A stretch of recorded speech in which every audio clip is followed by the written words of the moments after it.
The broadcast is now starting. All attendees are in listen-only mode. Good evening, everyone, and welcome to the Technology and Apps webinar. I'm going to give it just about another minute or so to let a couple more people sign on because we have a pretty good list of participants today, so I just want to give people some time. But for anyone who is already on right now, if you could just type into the chat box that you can hear me and that you could see my screen, that would be great. Then I can just make sure that everything's working from a technical standpoint.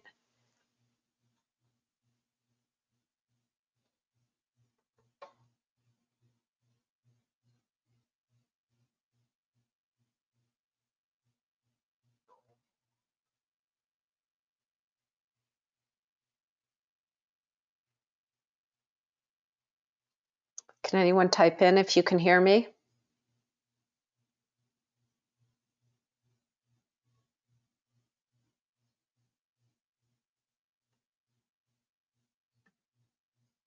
Okay, awesome. Thanks very much.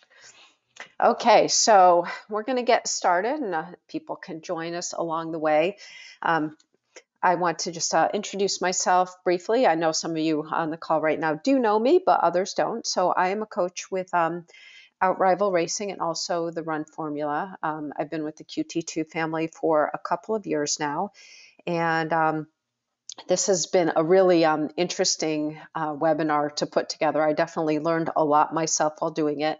And I encourage you to type in questions along the way if because there's a lot of information here. So, but if I haven't hit on something that you want to, that you have questions on or, anything else, just please type it in. So this webinar will be recorded and posted for later viewing in the member area. And if you have any questions, like I said, just put them in either the questions box or the chat box.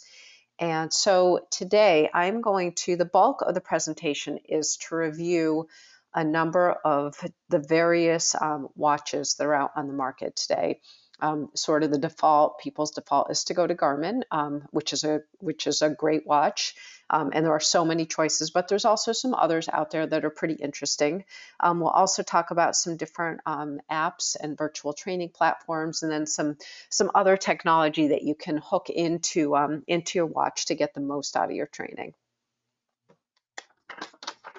So just starting here with our 5 training cornerstones. Usually when I do a presentation, I hit 1 or 2 of these.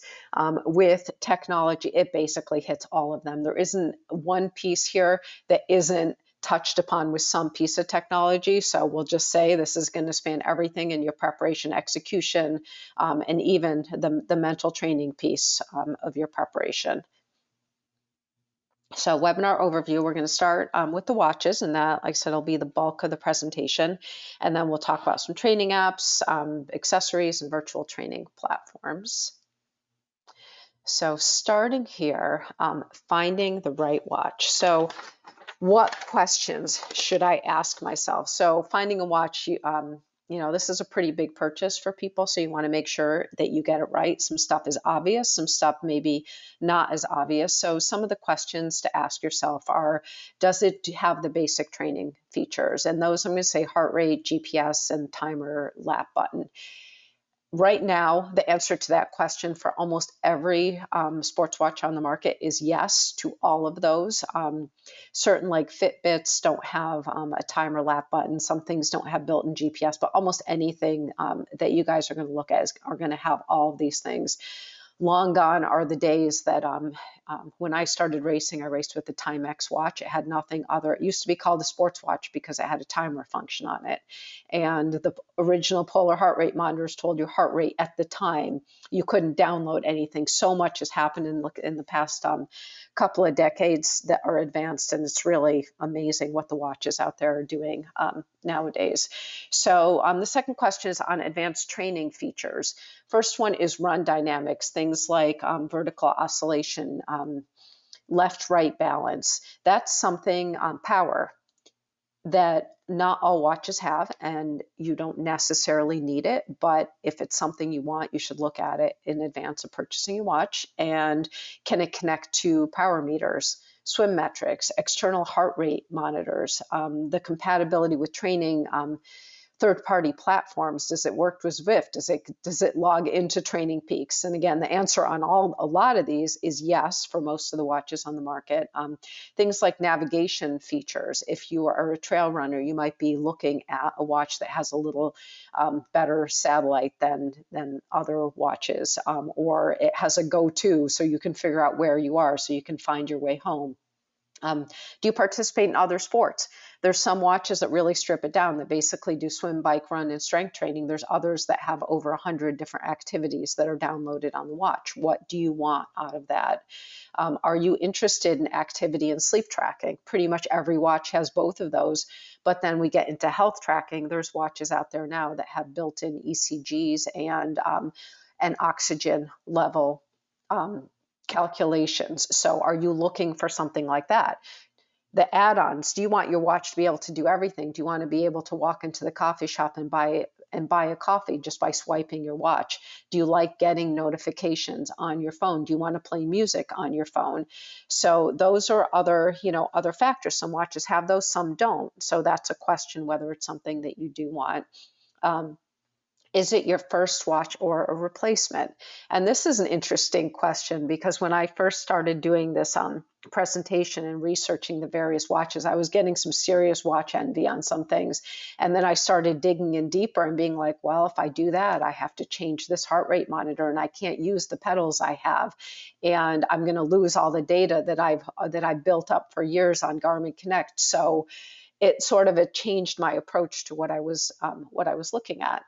The next thing is kind of what the watch itself looks like, the size of the watch, the weight of the watch. There's a pretty big range in terms of how much watches weigh, which may not be a big deal if you're a 200-pound guy, but is, for me, I'm a lighter athlete, and the weight of the watch is actually a pretty big deal. So what does the display? Is it black and white? Is it color? Is it touchscreen? What's the resolution? The memory.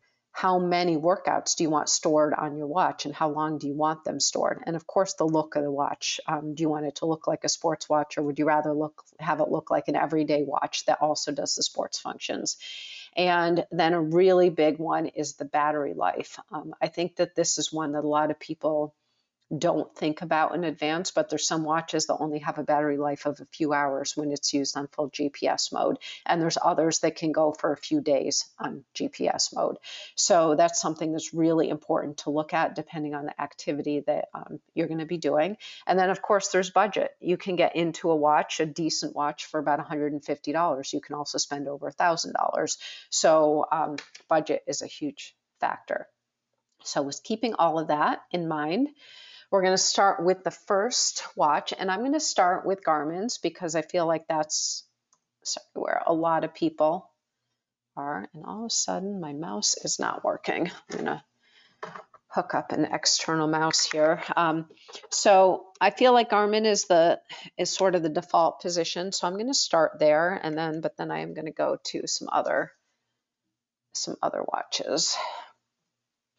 Okay, so first Garmin I'm going to hit on is the Forerunner 35, which is an entry-level running watch. It has your basic features, the wrist-based heart rate monitor. It has built-in GPS. It also gives you your running cadence. It pairs with speed and cadence sensors on the bike, customizable data pages and activity profiles. It automatically knows when you're moving and what kind of movement you're doing. It works with Garmin Connect, which is a free service for all Garmin to store all of your data, store and analyze data. It has activity and sleep tracker. You can connect your smartphone for notifications. It has a pretty decent battery life of 13 hours with GPS. So I look at that as like, wow. I mean, for an entry-level watch, that has a ton in it. And this may be enough just on its own if you are a newer, I'm going to say if you're a runner just coming into it. It doesn't have everything though. It definitely doesn't have, it won't let you do some of the advanced running dynamics work. So if you're looking at knowing about your left-right balance, your vertical oscillation, it's not going to tell you that. It's not going to be able to hook up with power meters on the bike. It doesn't connect for music. You can't control into your iPhone, just the Android. So if you're an iPhone user and you want to listen to music, this one won't do it for you. It doesn't do a lot of heart rate calculations. It doesn't get into all your training load if that's something that you want to look at. It doesn't have any swim features. You can swim with it, but it's not going to track features. So there are some limitations to this watch, but it's a really good entry level at a reasonable price that does way more than most watches did 10 years ago just on its own. So the next one is the one step up from this, which is the Forerunner 45, and this is an extra $30, and it gets you some additional features. The first one that's probably the most important here is the location tracking. So watches, so GPS is your basic location tracker, but there's actually now some additional services out there. We've got GLONASS and Galileo, and there's a couple other ones which will come up in some of the different watches.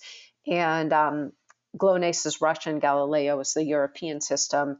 It basically adds a second tracking system. So it gives you a little more accuracy. And this is especially important if you are running in a city, if it's cloudy conditions, if it's mountainous, if you're running through trees, then the accuracy of your GPS may not be as good. So this is kind of a nice feature that you can have. And the way that Garmin works is that you don't run all of them at the same time. You can kind of pick if you want GPS only, if you want GPS with GLONASS or GPS with Galileo. And that's a menu feature. So I discovered as I was doing this, I have a 935 from 4 years ago. When that came out, I think that GPS was the only option. But the data, the operating system has been updated many times since then. And so I was having some problems with my accuracy for open water swimming this summer. And I went on and looked at my settings, and there you have it. GLONASS and Galileo were on there as choices. So I changed my GPS settings on my watch and updated it. So even if you have a watch that was purchased a few years ago, Garmin is constantly updating their watches. And so my 937, my 935 from a few years ago is just like the one that I would buy today because the operating system is updated. So that's actually a really awesome thing that Garmin's done. So this watch also has some additional health monitoring. It tests your stress. It'll give you abnormal heart rate alerts. So if it sees something really high or low, it's going to give you an alert.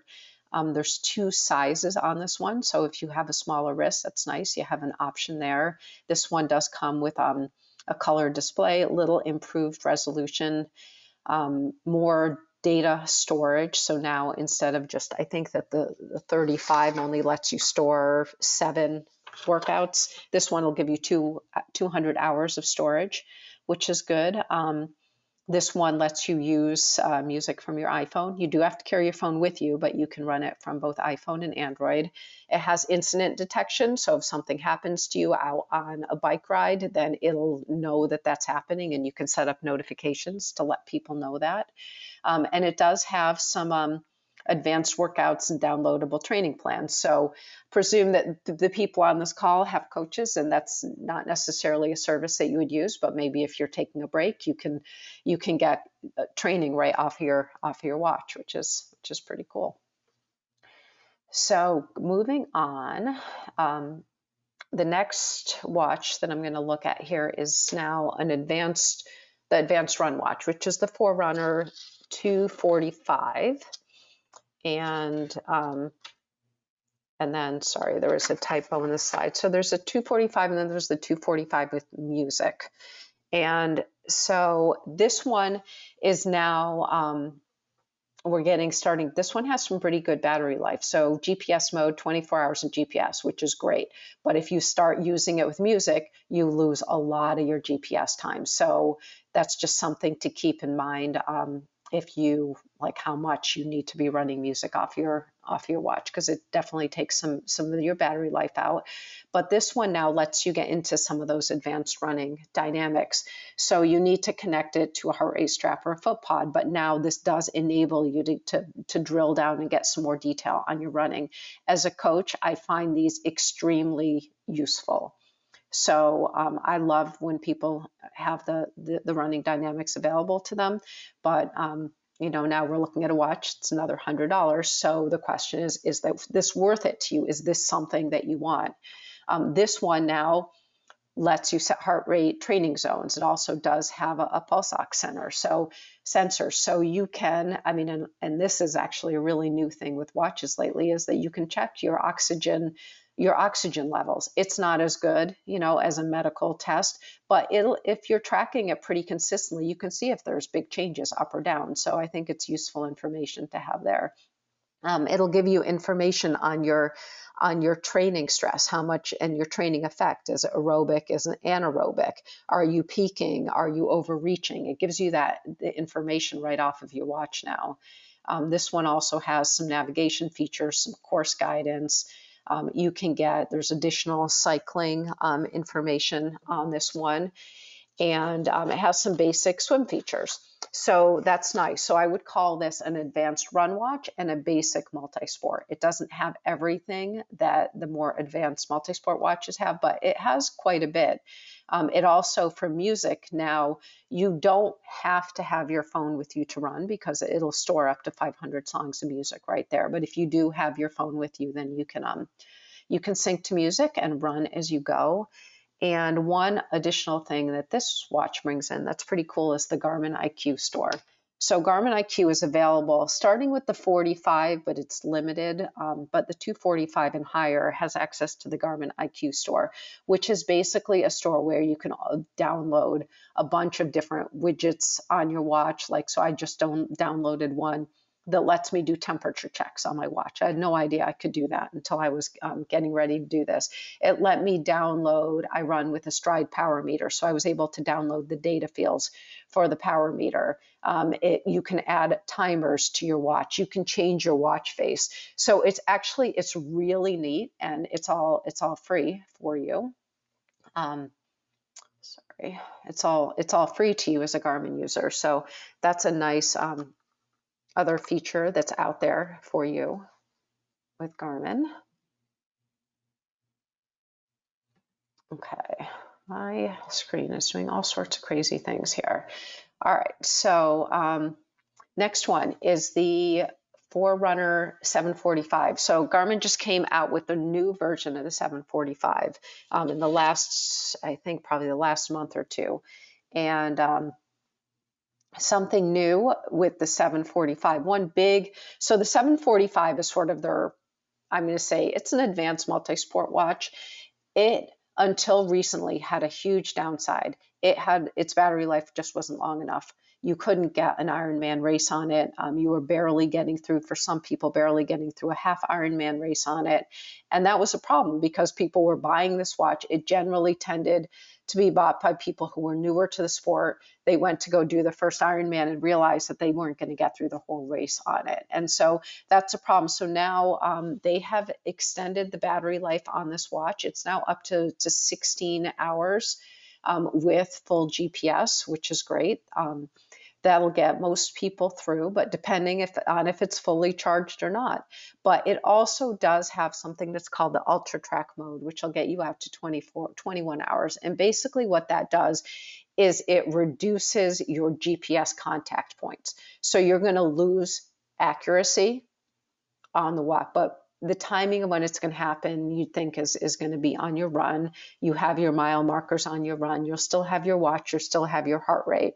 So you can keep going on it. But what it does, it basically lets you eke out additional battery life by reducing your GPS. So that's at least a choice that you're able to make now, which you couldn't before with this watch.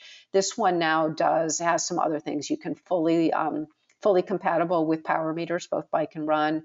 It does lactate threshold. You've got the HRV stress test, which is basically looking for heart rate ups and downs and variation, which is a sign of recovery.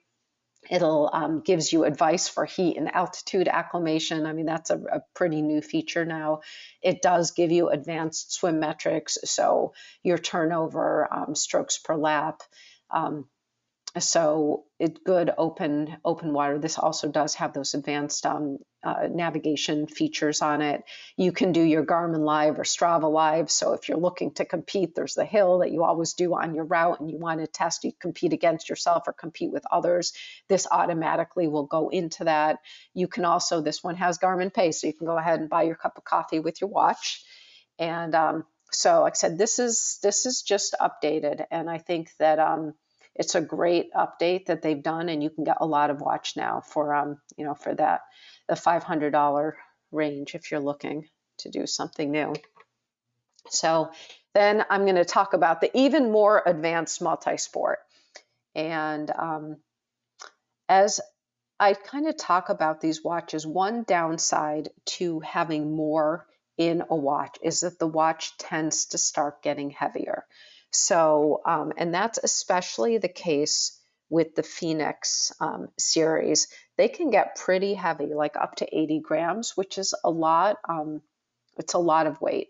So that's something that you might, if you're looking at it, and the Forerunner, the 945 is lighter. The 745 is even still a little lighter than that. So if you're looking and you're comparing at this point with all of these features, one thing to keep in mind is the weight and the size of the watch, and something, just to look into. So the 945, like 745 now has a ton. So what does the 945 get you that the 745 didn't? And the answer is not very much at this point.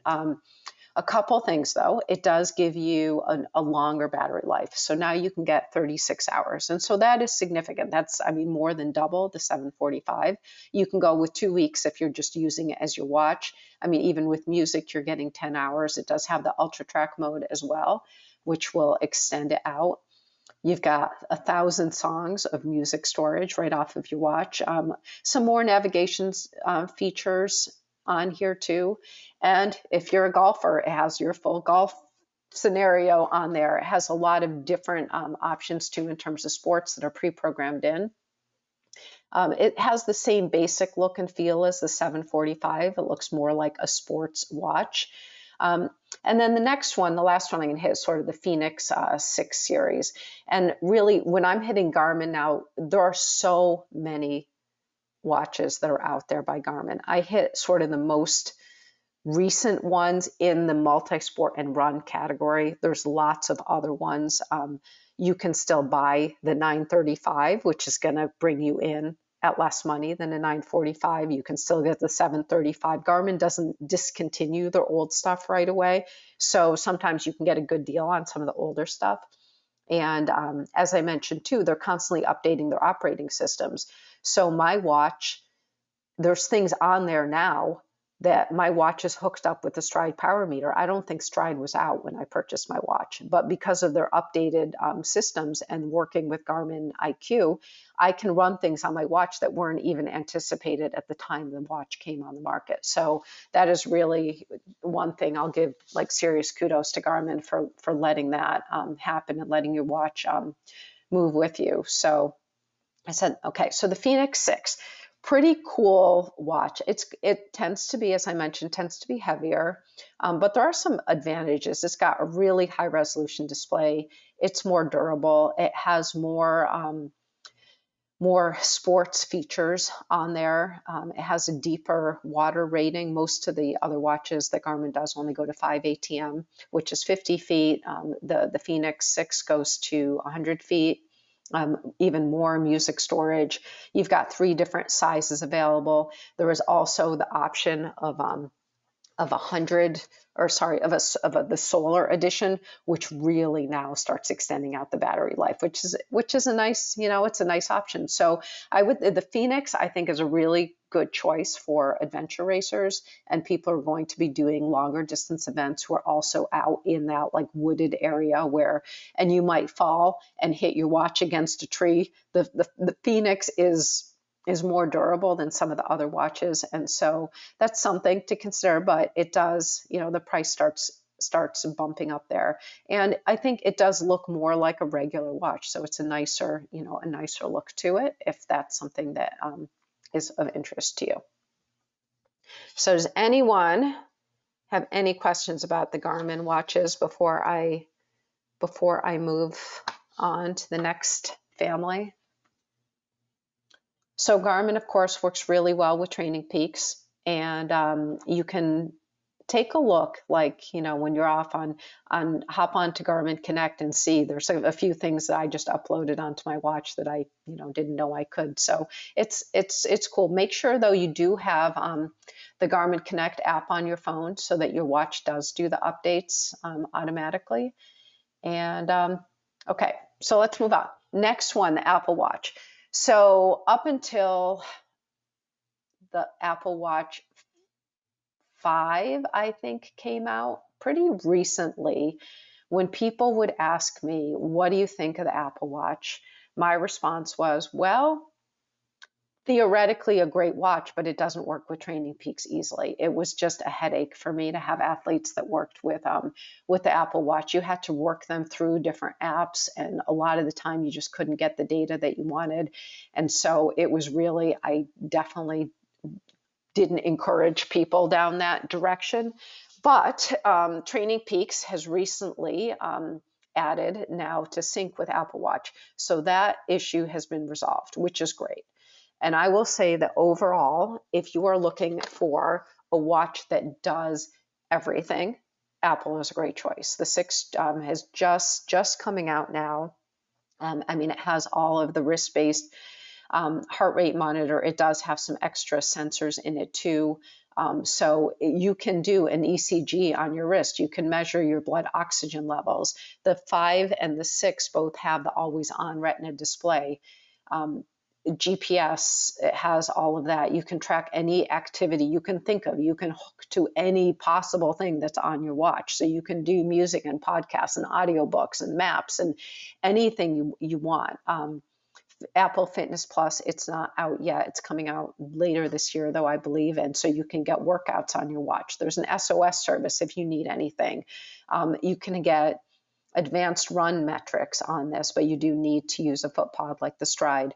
But it has pretty much, it is a great combination of a sports watch and a smartwatch. You can do everything from your wrist. And if you have the phone version of it, then you don't have to carry your phone with you, which is different than any other one on the market. All the rest of them on the market, you need to carry your phone in your back pocket to get all of like the notifications and stuff. There's a lot that the watches will do on its own, but if you want the notifications from your watches with the rest of the other brands, you have to have your phone with you. So the one massive downside to the Apple Watch is its battery life. For everything that they've done, the battery life is still horrible on it. 5 to 6 hours in GPS mode. That's not long enough for most people for a marathon, given like the time that they take. So let's say like when we are able to get back to a race like New York City, where you have to leave your hotel 5 hours before the race starts. And so when you start the beginning of your race, you're already down on your battery time. You might, like, if you can run a 3:30 marathon, great. You'll probably be fine on your Apple Watch, but that's a big downside. So although it may be great in training, if you can't use your watch for what you need to on race day, then it doesn't do you any good. Like with the Garmin, there's things that you can shut off. You can turn off the always on display, but then I think you stop getting heart rate data if you do that. You can turn off music coming from there. In advance, you can get rid of all the apps that are on there because those are all taking energy. You can keep it like quiet, keep it turned off until right before your race and try to squeak out stuff off of your watch. But it's something, if Apple is the direction that you're going down, I just encourage you to think about how you're going to use the watch and make sure that this watch is going to do what it will for you. If you're doing half marathons, if you're a quick marathoner, if you're doing sprint and Olympic distance, triathlons, this can be a really good option for you. If you're doing Ironman, then I would suggest that you look at something different. Okay, so another brand, and this was one I knew nothing about before I got started, and I have to say I started really loving this watch once I got going with it. So the Sunto. And I'm going to go through three different watches here. The Sunto 5 is your basic multi-sport watch. So at $329, that's coming in like less than the Garmin 745, which is probably the one that's most comparable to it. And they're pretty cool looking watches. I mean, they're made in Finland and they brag about that. They're nice, sleek design to them. They have the wrist heart rate. They actually have some more satellite tracking systems. So accuracy, I think, is pretty good on these watches. They do elevation tracking. So if you're wanting to do hill work, you get some good, indication in terms of what your climbing is. It'll give you lap insight. So if you're doing either on the track or a lapped circuit, you can look at lap to lap and see how you're doing, in comparison. So kind of a nice one. Like I did a marathon that was a circuit course a few years ago, and it'd be kind of nice to be able to look through at each one and get some feedback on there. It will automatically track sprints. So if you're out and your workout has 30-second pickups in there, it'll automatically pick that up without you having to touch the button for laps, which is nice. The Suntos also have a really good battery life. So you're talking here 40 hours in training mode. So that is longer than most of the Garmin watches that are out there. It has an intelligent battery mode too. So if it looks like it's running out of power, it'll shift to more of a power saving mode. It has 80 plus sports modes. So if you're someone who does a lot of different activities and you want your watch to track your paddleboarding and your kayaking and your cross-country skiing, it's going to have options for all of those.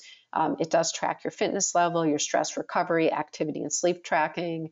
It will give you training guidance depending on what it's seeing in terms of your fitness. Has really good navigation features, location tracking, and Sunto has its own app which you can sync everything to and look at it. So I think some really good options on this watch, and it would be something that if you are starting from scratch or you really didn't like Garmin for whatever reason, I definitely look into this as an option because it's cool. I mean, I like this watch a lot.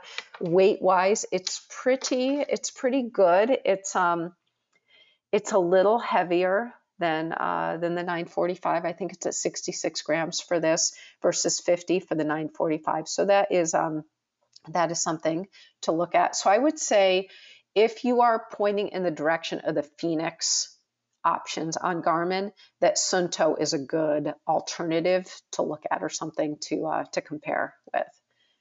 So the next one is the Sunto 7, which is more of a smartwatch. It's a fitness watch meets smartwatch. So this one, it's powered by Wear OS by Google. So you have Google Assistant. You can actually place shopping orders from your watch. You can pay. You can download any Google Maps on there, get directions. You can call an Uber. You've got your text, email, and phone notifications. There's workouts on there. You can download or stream music. So it has all of those. The sports features are not quite as robust as the Sunto 5.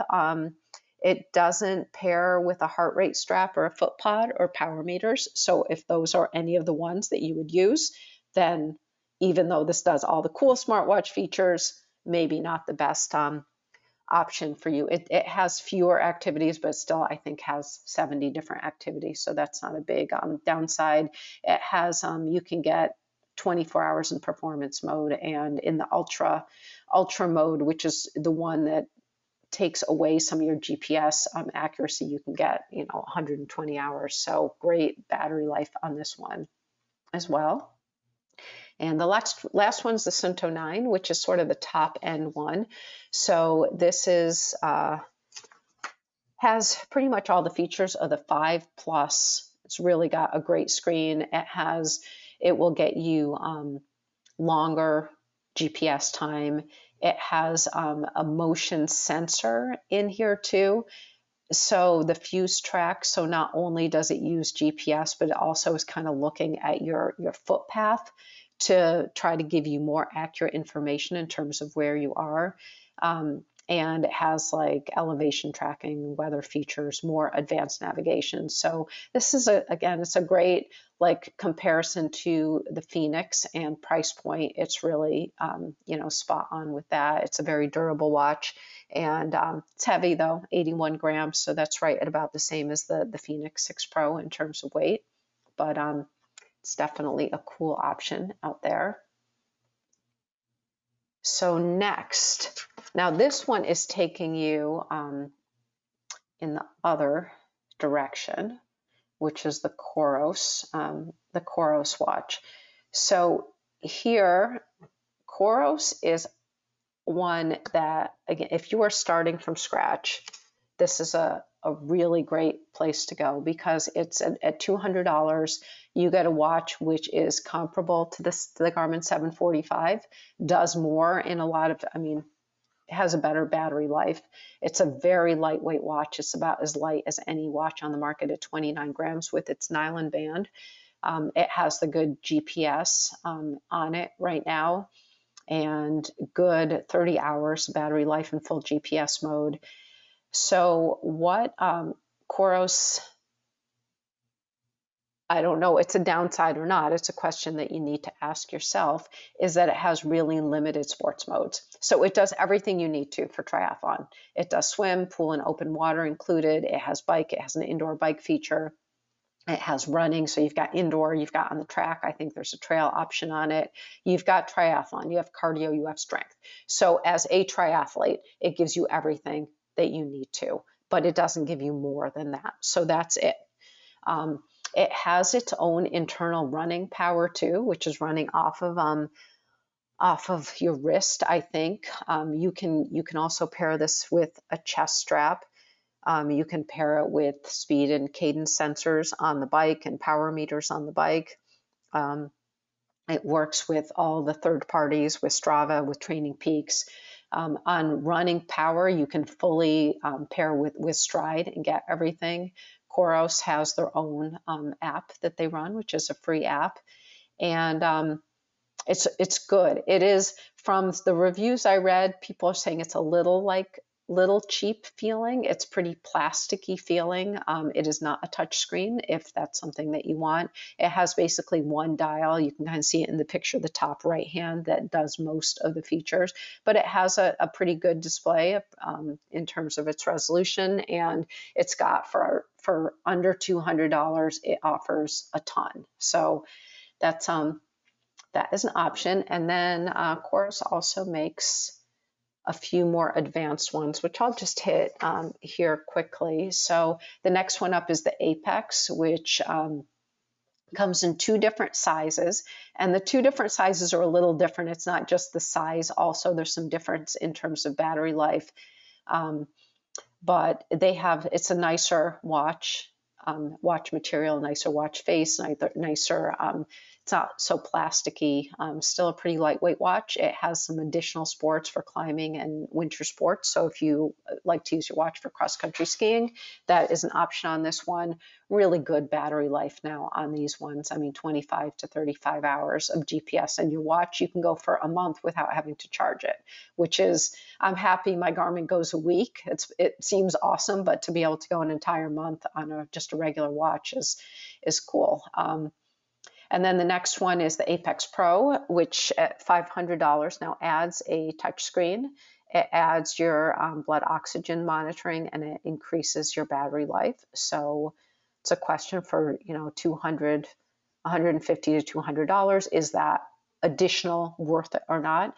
And then your top end one, the Vertex. And this one, I would say, again, this is probably one that you would compare with the Sunto 9 or the Phoenix series for Garmin, that it's a really durable watch, 15 ATM for water resistance. So that's 150 meters underwater. So you can go with this one, and it has a really long, 60 hours for full GPS.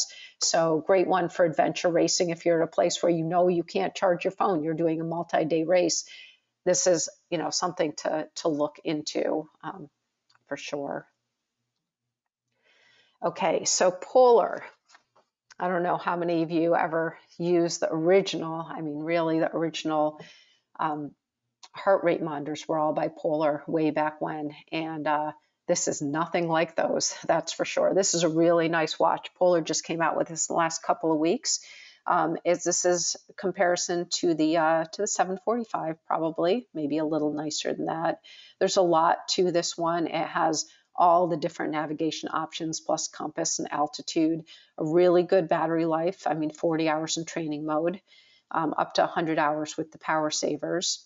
You have a touch display and stuff on training and recovery. It also has performance tests, so you can run your 20-minute FTP test right off of your watch, and it does calculations and automatically calculates zones for you. It has all the run metrics. It has built-in running power. You can sync it up with the Stride as well, though. It does swim metrics, bike power. It gives you a lot more information on calorie burn, nutrition, what energy sources you're using when you're training. You've got all your music controls, your phone notifications. Polar has its own app, which is Polar Flow app, which is actually a really good one as well. So this is it's a really, seems like a really nice watch. I mean, it's brand new, so there's not a lot of feedback out there yet, but it looks like a good one in terms of what it's offering.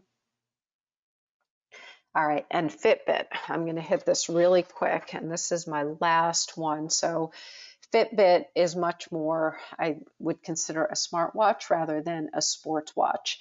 It does the basic stuff that you need. It will, for cycling, it'll measure that. It'll pick up your swims that you're doing. It will, for running, it will do your GPS, and you've got your lap features, but it can't do a lot of the advanced stuff. It doesn't hook into Stride. It doesn't hook into power meters.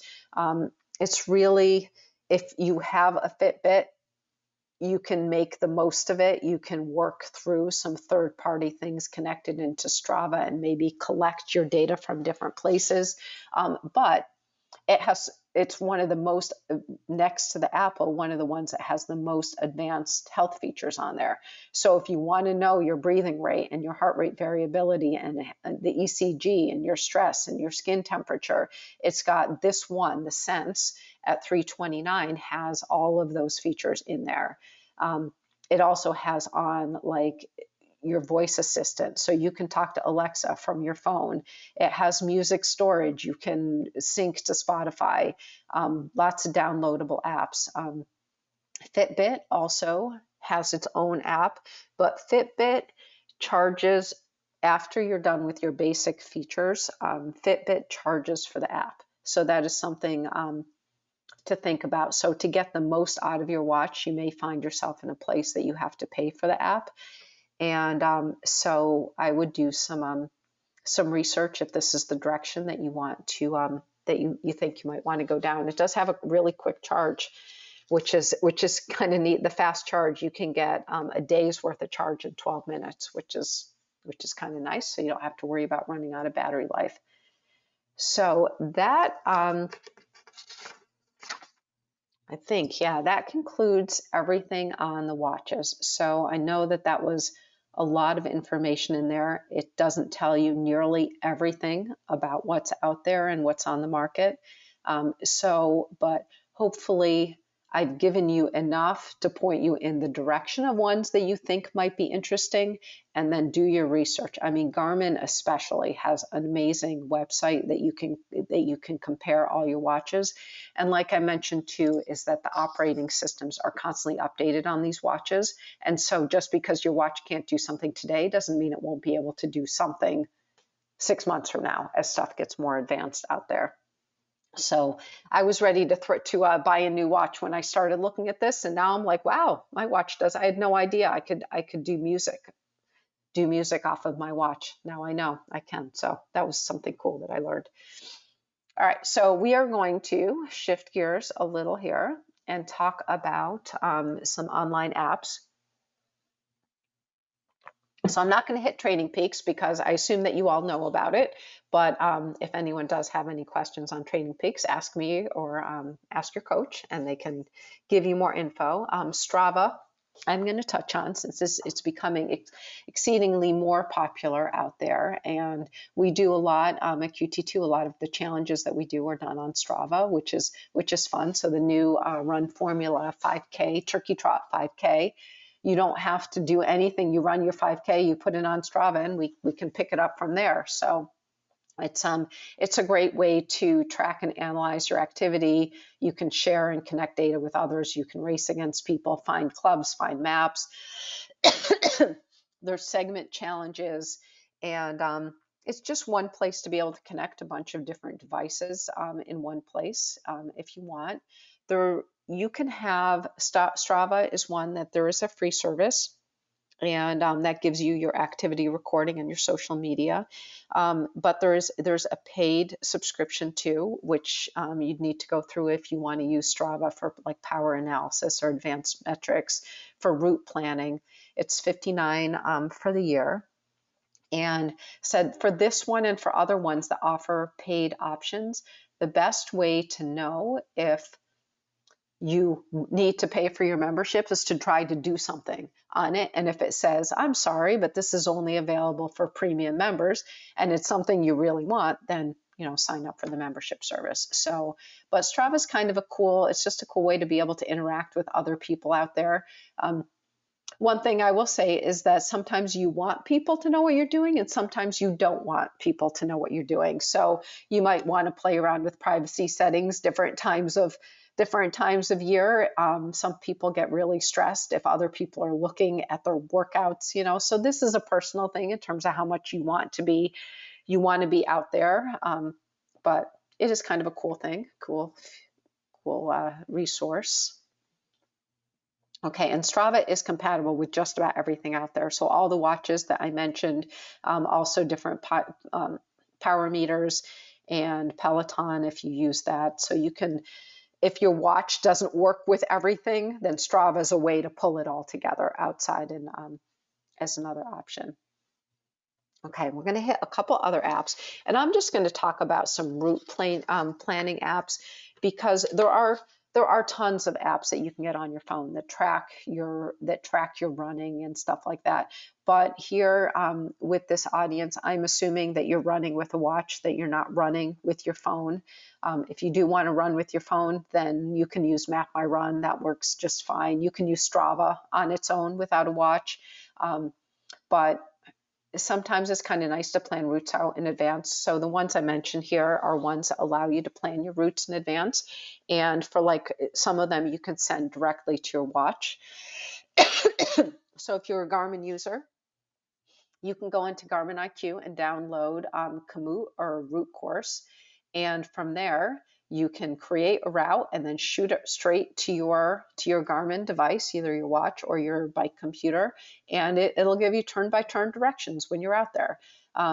Ride with GPS, you're also able to get onto your bike computers and stuff. So this lets you basically work out routes or take routes that other people have and put them onto your computer, so you don't have to worry about a hard copy cue sheet or trying to get directions on the fly. So these are some of them. There's others. If you go into Garmin IQ, there are other route planning, but I like those two because you can put them on your phone.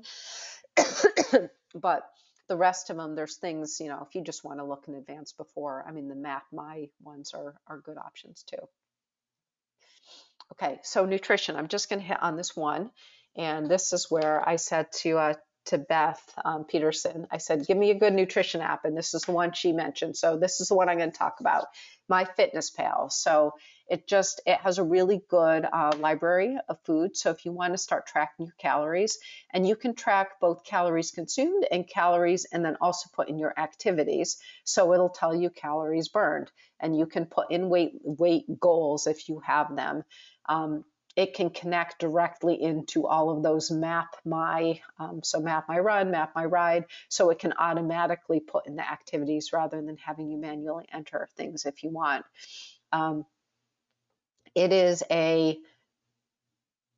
Some of the options are free and some of them are paid. At $50 a year, it's not that big of an investment. And again, it's just one of those things. If you download it for free, start using it and try to do something that it says you have to pay, look at it and say, is that something that, that I really want or not?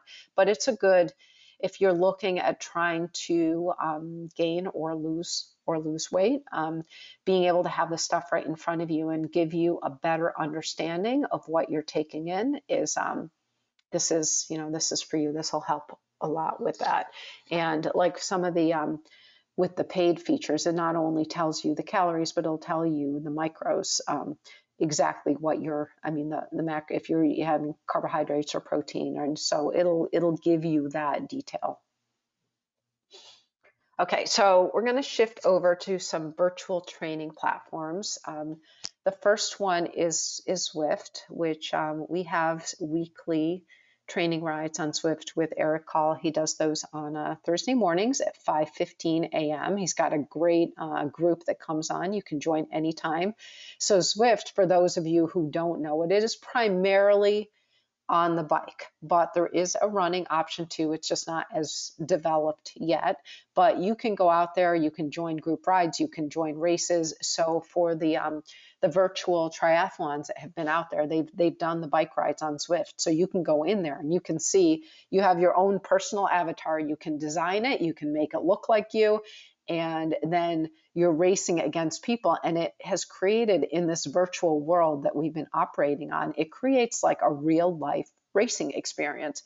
And because you see yourself in the middle of the race, it's like a video game out there, except that you're on your bike or you're running, and you're like, it has draft legal options. So you can go and you can draft off of other people. They've done, in the professional cycling world, they do bike races on Zwift, and they've done professional triathlons have gone that way. And it's cool, and it's really developed over time with how things have progressed in the last year. And so anyway, it's a cool option if you want to learn more about Zwift.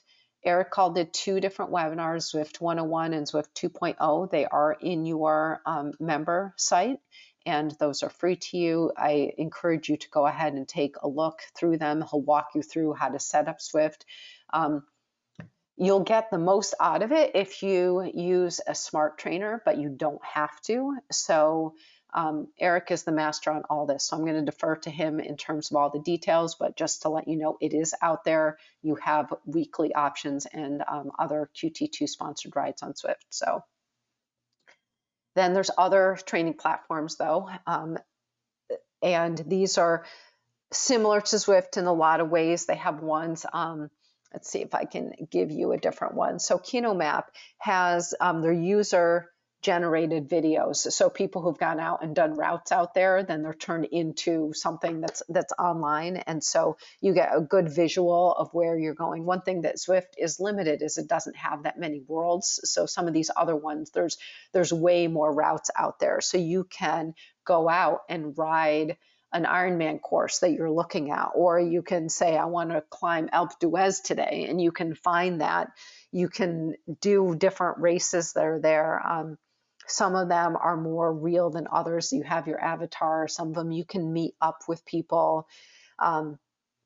So there are different choices out there. You can add in, like Ruvi has real world routes, has avatar based riding. You can add in a training program. So if you want to do your, you've got a 6 times 10 minutes a Z2 ride, you can say, well, I'm going to do this route on, a loop around, wherever. You pick something and you can set it up. So it makes it visually more interesting to be able to do your route. And so you can connect in and make your rides more interesting. Okay, so shifting gears again here to accessories. And so on the bike, first one's your heart rate strap. So I mentioned quite a few times that all the watches are on the market pretty much have the wrist-based heart rate monitor. So you ask, do I need a chest strap? And the answer is maybe. And the wrist-based heart rate monitors are vastly improved from what they were. They are much, much better. But the chest straps are still more accurate in terms of reliability. I'd say a lot of the wrist-based ones take a while to get up to speed. So I basically throw out the first 10 minutes. If I see someone with a wrist, if I see data, I can usually tell it's coming from a wrist strap, that the data is just not very reliable in the first 10 minutes. You also don't see the recoveries as quickly with a wrist strap. They are less, they can be less accurate depending on tone of your skin, how much hair you have on your wrist are two things that may impact it. And also you need the placement of it on your wrist, and how tight it is will impact the accuracy of the wrist-based. On the bike, those are the downsides to the wrist. The heart rate strap just gives you more accuracy. So maybe on the bike you don't need it. So you can also do speed and cadence sensors to add. So if you're not using power, you're indoors, you can add these, and all of the companies have the sensors that go with their watches that you can just add. Cycling computers, there's a lot of the smart computers out there now. Garmin and Wahoo probably are the two big ones out there that you can add and program for use indoors and out. The smart trainers, and there's three basic kinds of smart trainers. There's the direct connect, which is where you take off your back wheel and you hook the bike directly into the smart trainer. And then you have the wheel on, so that one you just put the wheel, you adjust the tension in the back and you go. And then you have your standalone bikes. Peloton and Kicker also has one. Lots of different options. So if you're out there looking, and the link that I have a link up here to I'm just going to click on this quick, and this is actually an article that's come out, and I can send this to you directly if you want. It just recently came out, the best smart trainers of 2020, and it goes through all the various trainers most of the various trainers on the market. I'm going to touch on this, that the direct connect is great if you have one bike that you're going to leave on the trainer all the time. You basically just go ahead, stick it in. If you're working with a computer, you don't even have to change the gears. So one really cool thing, if you have a smart trainer, so if you have, like, let's say the Wahoo Kicker, I can put as a coach into Training Peaks, I can build a workout that has watts in there. You take that, you hook it up to your trainer, and it just goes right through and it adjusts the power that you need. You don't have to do anything. You don't have to look. It just will automatically adjust. I'm going to say that with a point of caution is that the Kicker doesn't work direct with Training Peaks. You have to go through an intermediary. So if you get the Edge computer, the bike computer that goes with the Wahoo Edge, then hook that up with your Kicker, then it works seamlessly. It's perfect. It works brilliantly. So I have an older bike sitting on it. On my trainer, I never take it off, and I put everything through. I program, or right now I'm coaching myself, but if I had with the athletes that I work with that have this, I pre-program everything and it just does it automatically. There are workarounds. You can do it through Zwift if you want to. It's a little more complicated, but that's nice with the trainers. The wheel on trainer is a little easier if you're kind of using the same bike. You want to take the bike on and off. I would say probably the biggest limitation to the wheel on trainer is that power and speed are affected by how much tire air pressure you have. So you just need to be consistent, with it to get more regular numbers. And then you have the standalone bikes. So if that's, Peloton is not generally considered as a training option, but more of a fun exercise option. But if it gets you going and it keeps you through your indoor workouts, and awesome. So, and then there's different power meters. There's the hub-based ones, which are in the wheel. Those are sort of the original ones out there. You can get into power meters now for as low as $300. So they're a lot more accessible than they used to be. The hub-based one, the biggest downside is you have to put it in a wheel. So you put it in, you can pick, do you want it in your training wheel? Do you want it in your racing wheel? Once it's in the wheel, you can go from bike to bike, but it's not obviously something that's easy to swap out from one wheel to the next. So, but at $300 for some of the hub-based ones, it's not that bad to put it in more than one. So the prices really come down on that. You have the spider or the chainring ones. Those have also been out for a long time. Both the hub and the chainring ones will only give you a single power read, so you don't have left and right. So if you're someone that you tend to have a dominant side or not, then I'm going to say you might want to look into the pedal or crank based ones, and the crank arm ones come in single or dual sided. If you do anything dual sided, then you can look and you can actually break it down to the smoothness of your pedal strokes, left versus right, if you're getting more power from one side to the other. So it's nice, but the more you have going on, the more likelihood things are going to go wrong. I have the Garmin Vector 3 pedals. I've had a lot of problems with them. And Garmin, I've had to have them replaced 3 times.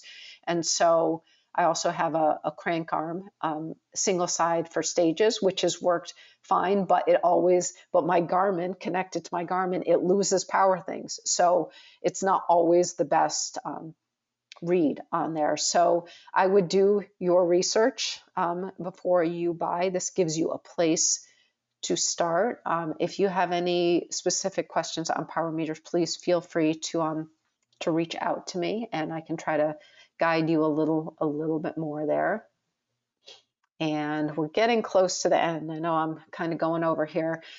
For the run, 3 big accessories, the heart rate strap. So the heart rate strap on the run becomes more important if you want advanced running dynamics. So even though the Garmin 745 is capable of telling you stride length and left-right balance, it doesn't work with just your wrist strap. So you either need the chest strap or you need a foot pod to get those dynamics.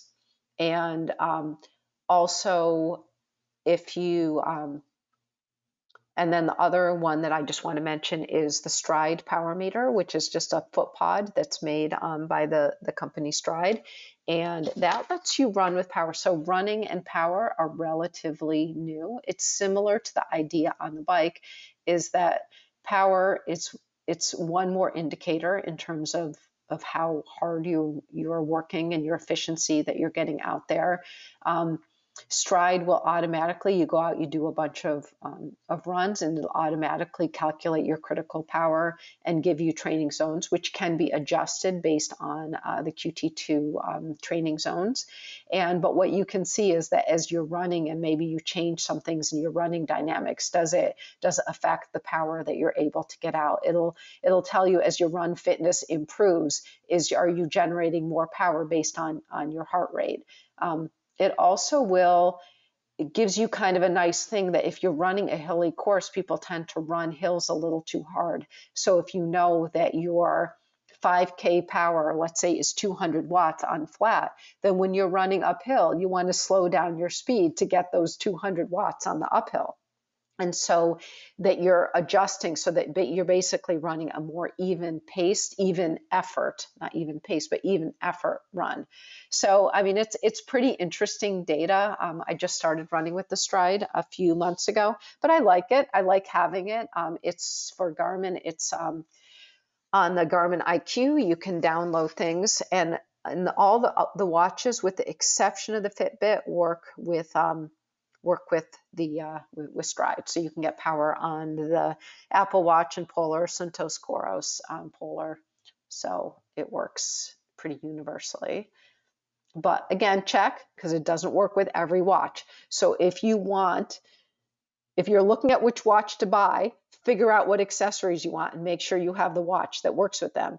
If you're looking to add an accessory, check to make sure that the current watch you have works with that accessory. And if it doesn't do it directly, is there a workaround? You can use a Stride and just get your data directly off of Stride. Stride will connect straight into Training Peaks. So I might not be able to see it. Let's say if I had a Forerunner 35, I wouldn't be able to see the Stride come in on my watch, but I could see it on Training Peaks. So there's options to make things work if your watch can't do everything for you. Okay, two more. Smart glasses. So these came out in the Solo smart glasses, pretty new accessory. And it came out primarily for cycling at the beginning, but you can use them running. And so this, you pair it with your sensors. So you're out on the bike, you've got a power meter, and right there, like it's kind of like in the car that has the heads up display. That's what this is like.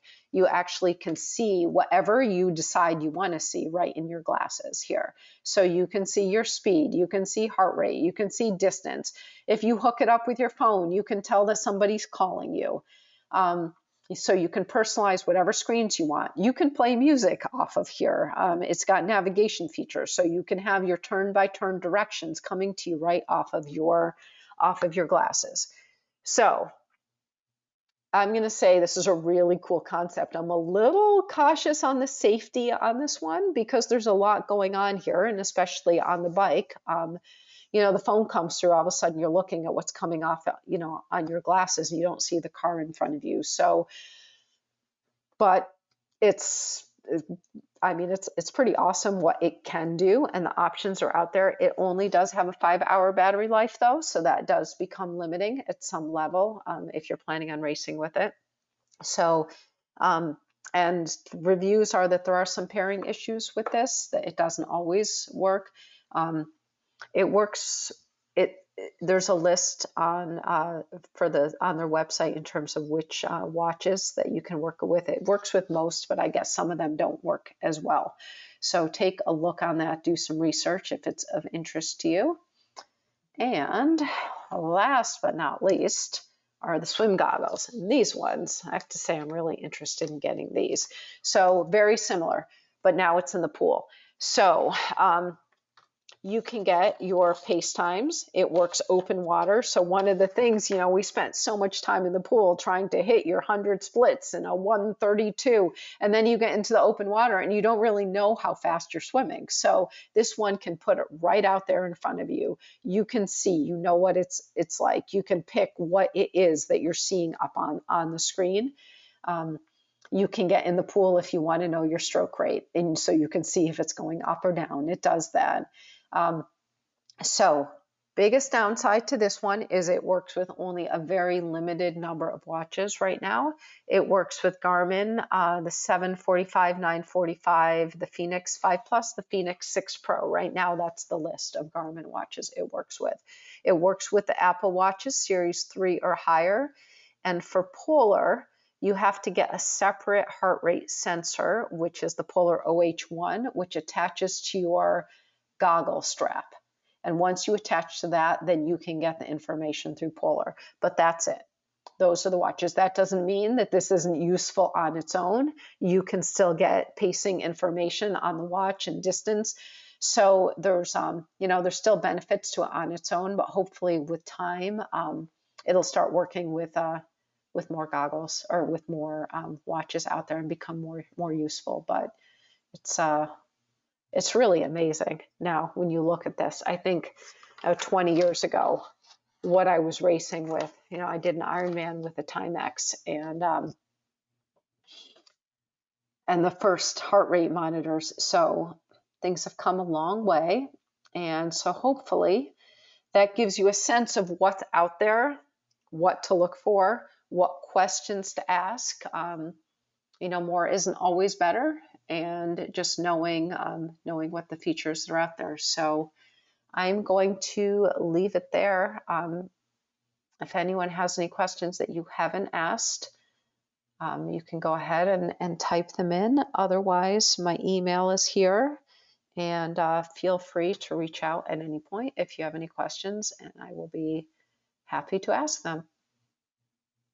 So I will leave it at that. Thank you again for attending tonight.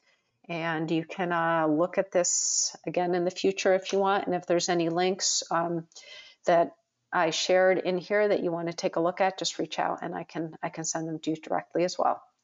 Thanks very much, everyone.